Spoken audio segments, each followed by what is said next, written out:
Hello students, let's see this question. तो question में क्या बोला है कि वोल्टेज टाइम ग्राफ हमें दे रखा है for a triangular wave having peak value of V naught as shown in the figure. RMS value of V find करनी है the time interval of 0 to t/4। ठीक है, तो आरएमएस वैल्यू, तो सबसे पहले हमें बात करें आरएमएस की। आरएमएस की आरएमएस निकालने का तरीका क्या होता है? ये होता है इंटीग्रेशन ऑफ फंक्शन, फंक्शन का स्क्वायर अपॉन जो भी टाइम पीरियड दे रखा है। मतलब यहाँ पे t/4 दे रखा है तो t/4 का अंडर रूट, है ना। क्या होता है पहले स्क्वायर, आरएमएस का मतलब क्या होता है स्क्वायर का मीन का रूट। तो पहले हमने स्क्वायर किया फंक्शन का, फिर उसका मीन निकाला, मीन निकालने के लिए इंटीग्रेशन ऑफ इसका square divided by time period, और फिर हमने कर दिया अंडर रूट। समझ में आ रही है बात ना?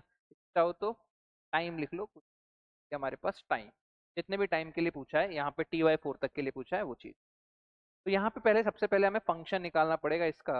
अगर इसका फंक्शन निकालें तो स्ट्रेट लाइन का फंक्शन है, स्ट्रेट लाइन क्या होगी? तो v इज इक्वल्स टू, मतलब y is equals to M X plus C का फंक्शन है, y is equals to M X plus C. y की जगह क्या आ जाएगा v, m की जगह कितना आ जाएगा स्लोप, स्लोप कितना होगा v not upon t/4, v not upon t/4। x की जगह क्या आएगा t प्लस c कितना है 0। तो फंक्शन क्या बनेगा v is equals to 4v0 by t into T. ये फंक्शन बनेगा वोल्टेज का। अब हमें निकालना क्या, हमें आरएमएस वैल्यू निकालनी है। तो हम आरएमएस वैल्यू के लिए पुट कर देंगे तो वी आर एम एस हमारे पास आएगा, इसको स्क्वायर कर रहा हूँ मैं, बोथ साइड स्क्वायर करके। ये बचेगा इंटीग्रेशन ऑफ वी स्क्वायर मतलब इसका स्क्वायर, तो 16 V naught by T, T into D T upon time period which is t/4 t/4 ही बोला है। और ये हमारे पास 0 से लेके t/4।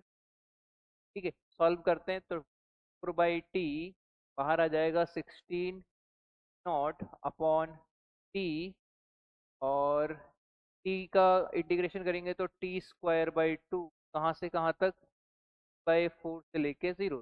ठीक है, सॉल्व करते हैं इसे। यहाँ पर आ जाएगा ये 4 into 16 V not upon 2t², और अंदर रिमेनिंग बचेगा हमारे पास t²/16। ठीक है, 0 तो कैंसिल हो जाए। ठीक है, यहाँ पे अगर आएगा 16 से 16 cancel, it is 2 times cancel. यहाँ बचेगा हमारे पास t² से t² भी कैंसिल। ठीक है, क्या आ जाएगा t0, 2v0 ही आएगा। 3 का स्क्वायर 4t एंड 16 4। अच्छा ये वी स्क्वायर है, ओके ओके, स्क्वायर है, ये भी स्क्वायर होगा, ये भी स्क्वायर होगा। ठीक है, ये अपन ने एक गलती करी, यहाँ पर वी स्क्वायर होगा, यहाँ पे भी स्क्वायर होगा। जब स्क्वायर का करेंगे तो क्यूब आएगा, t³ बाई 3 आएगा। ठीक है, ये t बाई से लेके 0 आएगा थोड़ी, and we have solve it. तो 4 इंटू 16 नॉट बाई 2 और t³ एंड यहाँ रिमेनिंग कितना बचेगा t³ 3 बाहर निकाल लेते हैं, t³ बाई 4, 4 का, तो 4 इंटू 16 कर लें, है ना, माइनस के 0। तो ये 4 4 16 कैंसिल, रिमेनिंग हमारे पास बचेगा v0² बाई 3। दैट मीन्स, तो वी आर एम एस हमारे पास कितना आएगा, वी आर एम एस क्या आ जाएगा v0/√, कितना आएगा v0/, तो R M S value of voltage कितनी आ जाएगी, V R M S equals to v0/√3। That means answer of this question क्या होगा हमारे पास, option A, option A v0/√3 our answer.